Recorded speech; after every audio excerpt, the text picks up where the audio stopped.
Hey, hello team. Good afternoon, people. Good afternoon. Good afternoon, people. Hope you guys are doing very well. Just setting up everything to make sure we're all good on every side. Good afternoon, good evening, from wherever you're watching us from, wherever you're joining us from. Thank you so much for joining. Thank you for your support. Thank you for everything you do for us. Now, thank you for commenting on our videos. Thank you for sharing our videos and everything. Thank you so much. All right. Without wasting much time, I'd like to quickly start today's talk without wasting much time. Yeah, yesterday we did begin the new series, which I promised. We started talking about the quiet build yesterday. The quiet build. The quiet build. We did say that coming from disciplined life, the next uh, the next visible topic to that will follow up on that is the quiet build. The reason is that disciplined life helped us to be disciplined. Then what next? Right? So yesterday we had the first episode, episode number 1, which is what are you building? And today we're going into episode number 2. Episode number 2 is titled Why Most People Rush the Build and Ruin It. The title of this episode, of episode number 2 of the Quiet Build series, is Why Most People Rush the Build and Ruin It. Yesterday we asked the question, what are you building? So today we're taking it a notch further by saying why most people rush the build and ruin it. See, most people don't destroy what they're building on purpose. They destroy it by rushing. They rush the results, they rush the clarity, they rush the outcome. Not because they are careless, but because they are uncomfortable sitting with unfinished work. We're going to discuss what unfinished work means later down in this discourse, but just put that at the back of your mind. But remember, friends, anything rushed before it's ready eventually collapse under its own weight. It doesn't need an external weight. Under its own weight, it will collapse. Hey, thanks for joining. Jazel Zabgot, thanks for joining. So anything that is rushed before it's ready, under its own weight, it will collapse. It doesn't need any external force. Now, this episode is about learning how to stay slow enough for what we are building to last. This episode is simply about how to stay slow enough so that what we're building will last. Now, this is the feeling people don't like to admit. The feeling of being in between. You're not lost, but you're not clear. You're not failing, but you're not finished. You're in between. A lot of people don't like to admit that. And instead of letting that season do its work, people rush towards the next thing just to stop feeling exposed, because naturally as a human, we don't want to feel exposed. So because we are the bit in between start and finish, people rush towards the next thing. As usual with this talk, I break my talk into segments. So segment number 1, discipline taught you how to move. Building teaches you when to move. Discipline taught you how to move.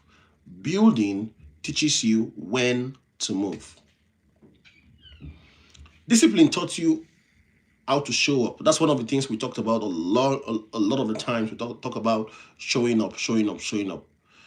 Discipline taught you how to be consistent. Discipline taught you how to stay structured. Discipline taught you how to, even when motivation fades.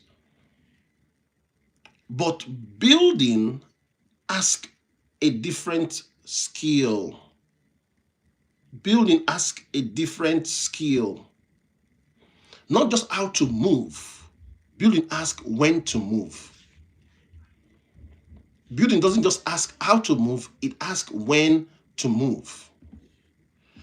Because moving too early can be just as damaging as never moving at all.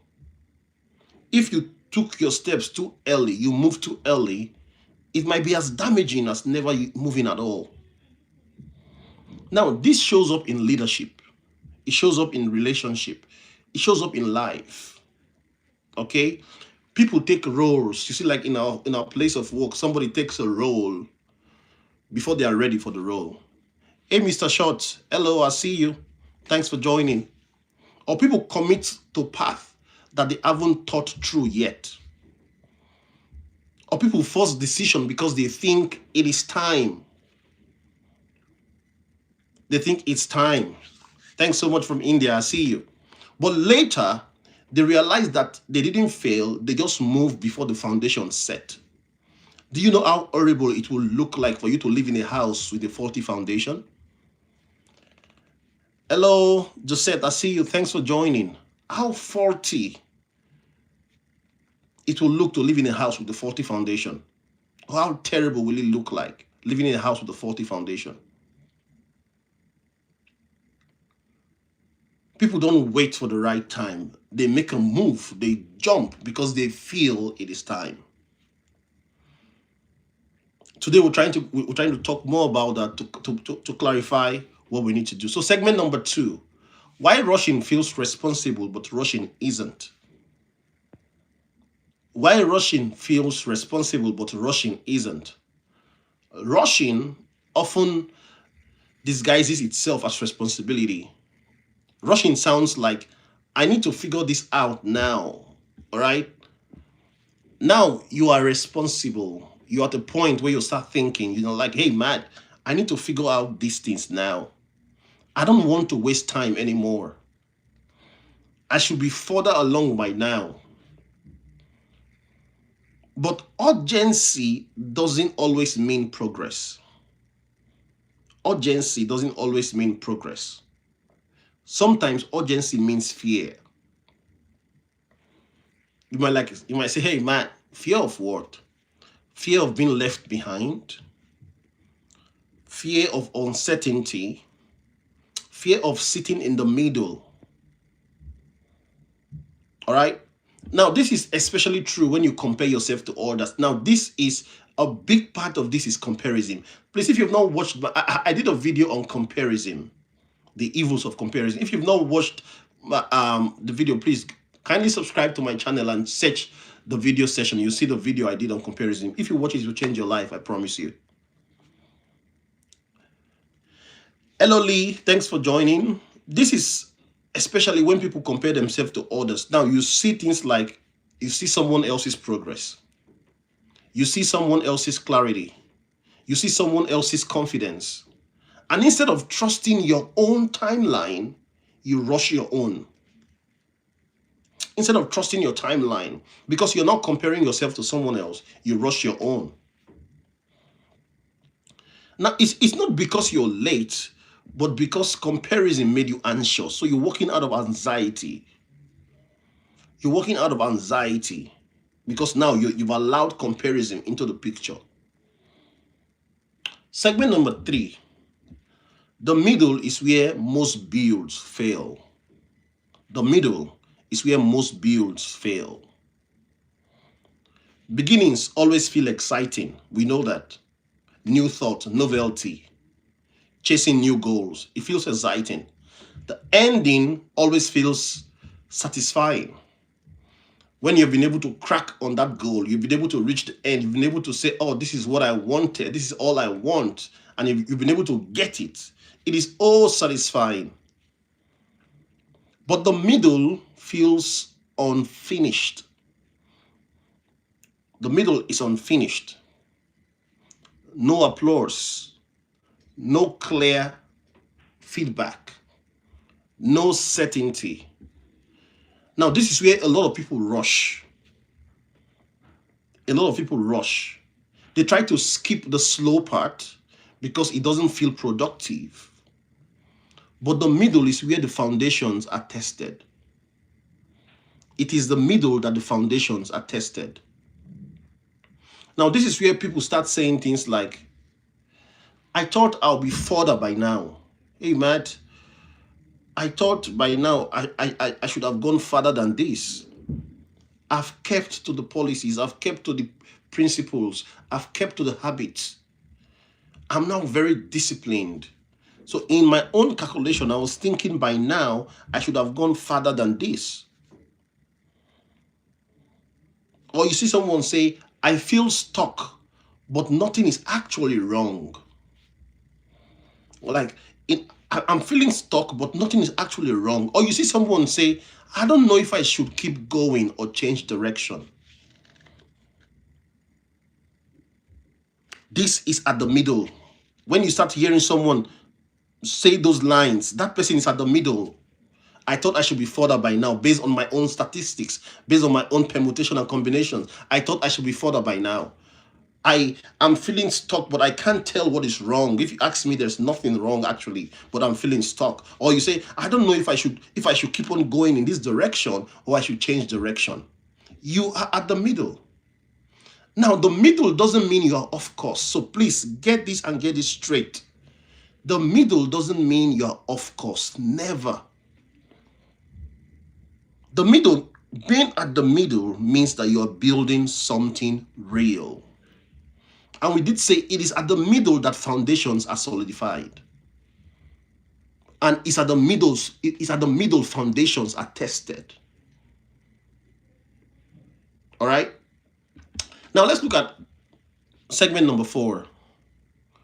Rushing reveals what you don't trust yet. When you see somebody that's in haste, what it reveals is it reveals what that person doesn't trust. And when you rush the build, you reveal what things you don't trust. And things you don't trust here could be something like the process. You don't trust the process. You don't trust the timeline. Even your timeline, you don't trust it. You don't trust the unseen work. You don't even trust yourself yet.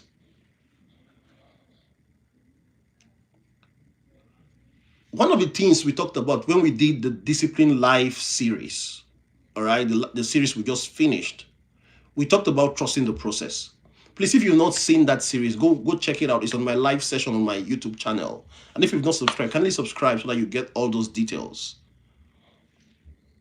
Another thing that you rush, and it shows that you don't trust, is your timeline. And the reason why you don't trust your timeline is simply because you're comparing yourself to something else.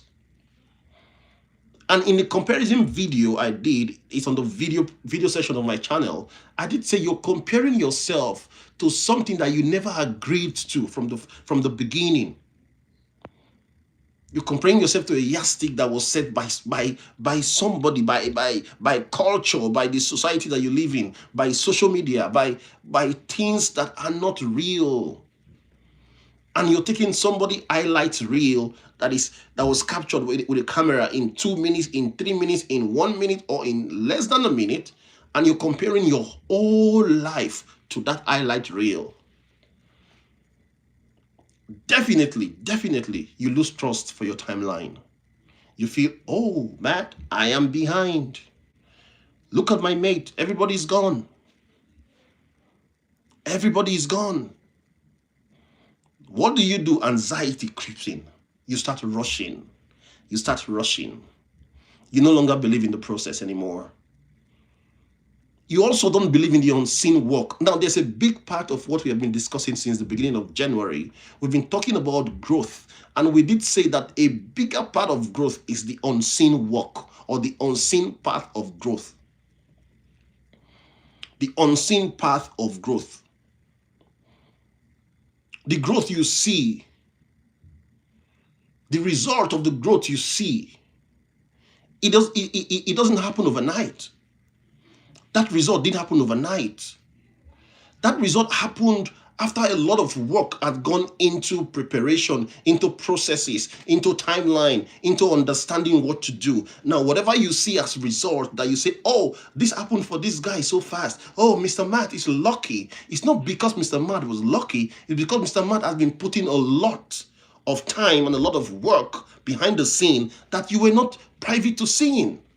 So you felt, oh, I'm seeing the result now. That means Mr. Matt is lucky. The gods bless him. Or whatever you think, blessed him. There is a big part of success that you don't see, which is called the unseen work. Now, when you start rushing your build, you don't trust the unseen work. You don't trust the unseen work. And another piece, another big piece that you don't trust is yourself. You don't trust yourself yet. When we talked about the Disciplined Life series, one of the things we say you should trust, you should hold there is yourself. We talked about self-trust. We did say that when you say you're going to do something and you don't do it, what you're doing, you are eroding self-trust. Oh, Matt, I'm going to read this book. I'm going to read any book, one chapter, every Monday by 10 a.m. 10 a.m. comes, you're busy doing something else. Your spirit nudges you that it's 10 a.m. Go read that book. You're like, no, I'll read that later.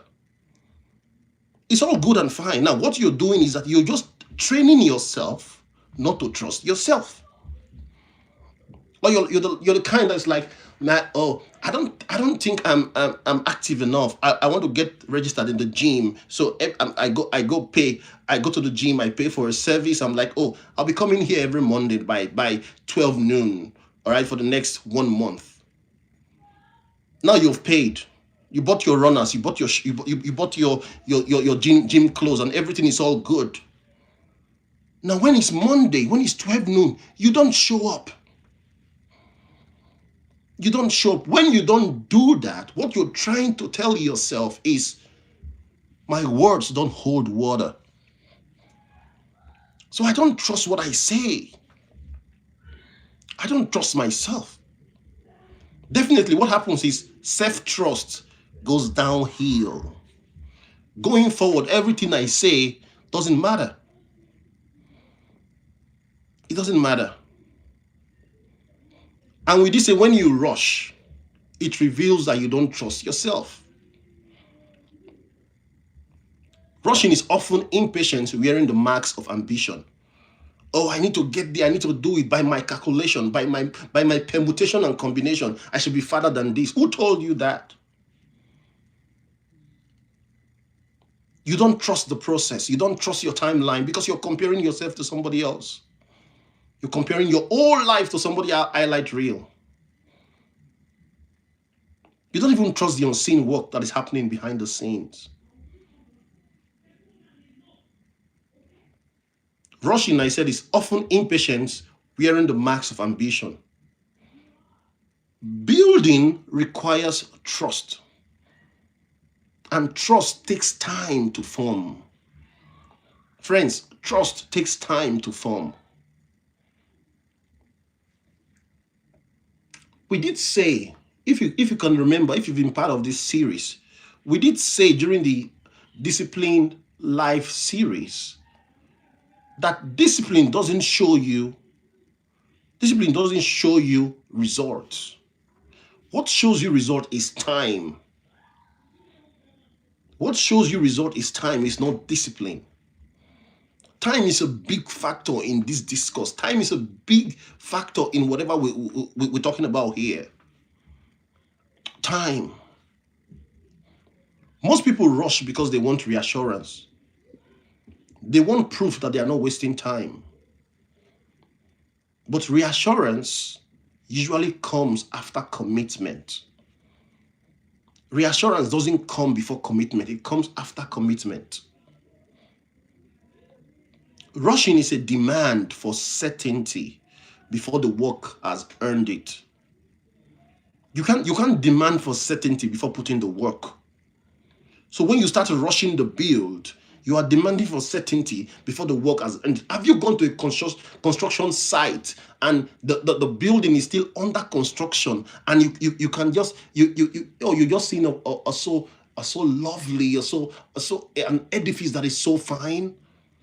As at that point, it looks as if, what are these guys doing? What are they tearing down? What are they building up? Until when they're done, that is when you come and say, oh wow. There is a process that needs to be trusted. Segment number 5. What rush builds, there are some things that rush builds have in common. Rush builds often look successful at first. Oh, rush life often looks successful at first. Rush builds look successful at first. They move quickly. They show early results. They create momentum. Think of those people around you. Think of those people. There must be 1 or 2 persons you grew up with that live the rushed life. When you're still down, trying to learn things, trying to learn what to do, how to navigate your life, this guy or this babe is already showing results. It's already blossoming. And everybody says, oh, this man is blessed.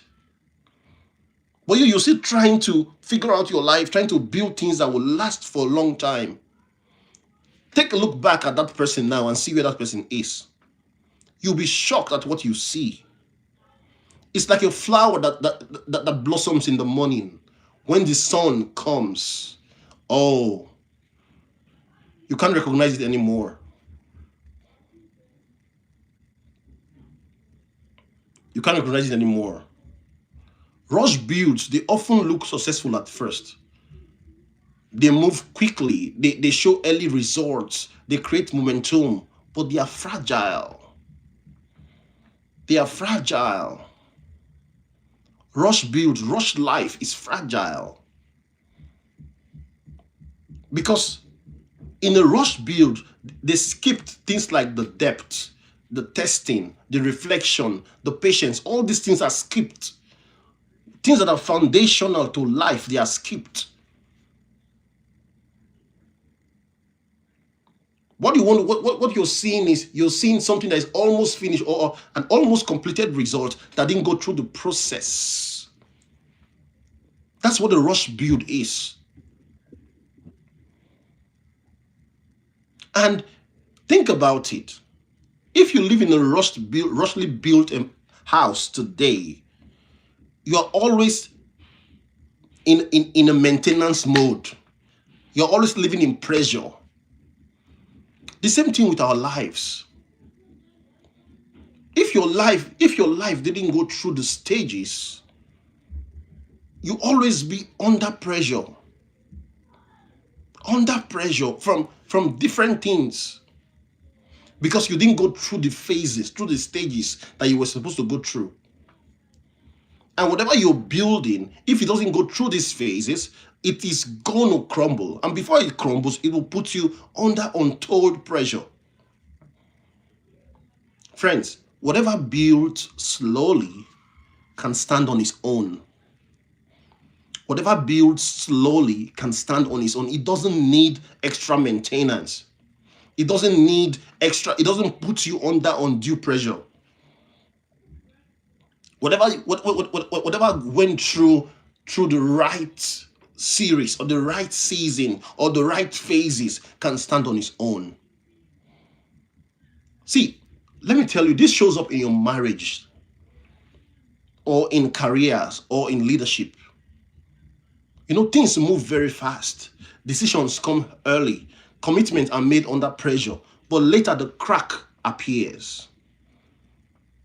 You start seeing the crack appearing in the marriage.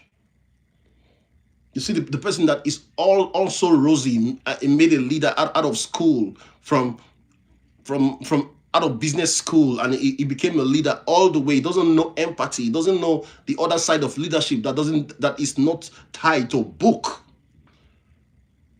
Initially, he's so crispy. He speaks the language. He talks. He checks all the boxes. But as time goes on, we now start seeing the human part of this person, and we're like, oh, this guy is a great guy, but he's not a leader yet. His leadership skills have not been honed yet. This guy needs to work under a great leader for him to understand what leadership actually is. The same thing with marriage. In a marriage that was not properly there was no courtship, you don't know yourselves, you just rushed into a union that was supposed to be a great union. You just rushed into it. Initially it's all lovey-dovey, it's all great, all kisses, all hugs and all that. But give it some time. Let some pressure hit this marriage. Then the cracks will start showing. But if a marriage had gone through the processes, a marriage had gone through the phases, you've learned this person, you knew this person, you dated, you've known this person in his bad and his, in his good times and in his bad times, in his ups and in his downs. Now, once you guys get married, automatically that fusion is there. So no matter what happens, you're able to weather the storm together. Why? Because you went through the phases. You trusted the process. The same thing in life. You can't just jump the line and do things you're supposed to do today, you want to do them. Things you're supposed to do tomorrow, you want to do them today. It's great. You might be termed smart. You might be termed fast. But how fast when life starts hitting down on you? What are you building, friends? And why are you rushing your build? Why are you rushing your build? All right, let's go to segment number 6. At this stage of the build, stillness feels uncomfortable. Stillness, no noise, quietness, it feels uncomfortable. Stillness feels because it removes distraction. It forces questions like, am I building the right thing? What if I chose wrong? What if I'm slower than others? These questions come up. Now, rushing avoids these questions. Once you rush, you avoid these questions. You can't even ask yourself, oh, is this foundation properly built? Am I living the right way? Am I doing what I needed to do now? Or I'm jumping the line? Am I making the wrong choice or making the right choice? If you're rushing, you don't even have time to ask yourself these questions. You can't sit down and think and say, oh, this thing I'm building, will it serve me for the next 5 years? Is this something that will serve me for 10, for 20? Is this something that can stand the test of time? No. Because of the rush, because of the haste, you just keep on going. It's like you have a contract to sign. You just sign without reading the contract. Because of the rush, because of the haste. Listen, rushing avoids this question, but avoiding them doesn't remove them. Those questions will always be there. The only thing is it just delays the reckoning. One day, down the line, those questions will be asked. And when they are asked, it will not be great because you actually miss the steps. See, stillness feels risky because it makes you responsible for your answers. So when you stop and listen and ask and answer those questions in your mind, it feels risky because it makes you responsible because you've answered it. There's no noise to hide behind you. There's nothing like, oh, I didn't think about it. No movement to justify avoidance. Just honesty. And honesty is uncomfortable, but it is necessary. We have said that time and time over this year, that honesty is uncomfortable, but it is necessary.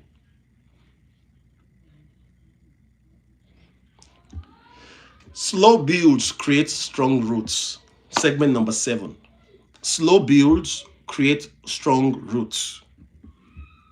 Strong roots, they aren't visible. You don't see them on the top of the ground. They are built on the ground, underneath the surface, down, down, down, down. They are built quietly. They are built patiently. They are built without validation. Without validation. And that's the kind of build that survives pressure. That's the kind of build that survives change. That's the kind of build that survives time. Friends, slow doesn't mean stagnant. Slow doesn't mean stagnant. If you're looking at your life and you're looking around you, you're looking at the people around you, your friends, your whoever it is that you've grown up with, and you're feeling, oh man, I think I'm behind. I think I'm too slow. Let me tell you something, friends. Slow doesn't mean stagnant. Slow means intentional. You are going at your own pace, but you are doing the right thing at the right time. You're making the right move at the right time. Now, this is the reason why the strongest people you know today, they don't rush conversations. They don't chase validation. They also don't panic when things take time. No, they don't. They don't rush conversation. They don't chase validation. No. When things are taking time, they don't panic because they know that is how it works. They know the effect of time. They've learned that they've learned it over time that depth always requires patience. Things that last requires patience. Now, segment number 8. A question that checks your pace. Now, this is a question for you, friends. Let me ask you something honestly. What are you trying to rush right now because sitting with it feels uncomfortable? What are you trying to rush in your life right now? Because if you sit and think about it, it feels uncomfortable. That discomfort you feel may not be the problem. It may not be the problem. It may be a signal that something important is forming. It may be a signal that you have something important forming. Now, this is where people stop listening and they start reflecting. Because they already know what they're trying to rush, what they're trying to hurry. See, rushing doesn't make you faster. Rushing the build, rushing your life, rushing doesn't make you faster. It makes you fragile. The quiet build requires patience. And it's not because you are unsure. No, the patience is not required because you're unsure, but because you are serious. Because you're doing what you need to, what is needed to be done. You understand the process and you trust the process. It requires patience. We did say in the previous series that discipline itself will not show fruits. Discipline doesn't show fruit. What shows fruit is time marinated into patience and discipline. Time. What are you building that you're rushing, friends? Have you thought of how long that build can stand the test of time? This is quiet build. And This here is where you learn to move slow enough to build something that lasts. We are good. We are gonna be in a great ride, I tell you guys. This series is gonna be one of great soul searching sessions.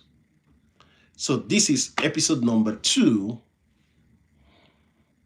and it focused on a lot on rushing. Why are you rushing the build? Yesterday we talked about what are you building.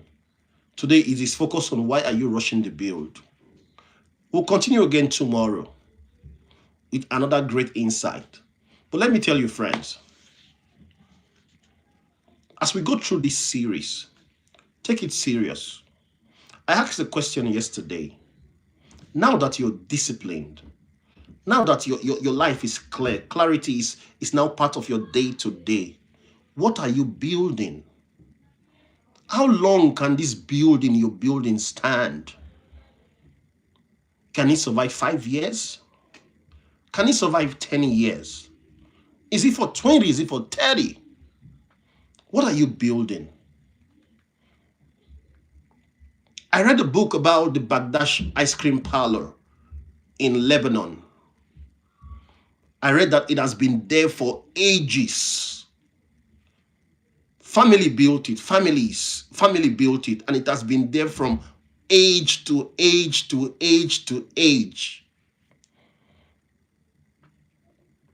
And I also read about the Barretta family that does the Barretta pizzas that a lot of us know. It has been there for age to age to age to age. What are you building? How long do you think it will last? This is a soul-searching series. It's not a loud one, and it's not for entertainment. This series is for you to sit down and listen to it over and over again, because I promise you it's going to change your life. Thank you so much, friends, for your time. I do wish I can continue, but I got other commitments to jump into. So I'll be running off here today. I'll be back again tomorrow morning, tomorrow evening, please. So if you have not subscribed to our channel, kindly hit the subscribe button.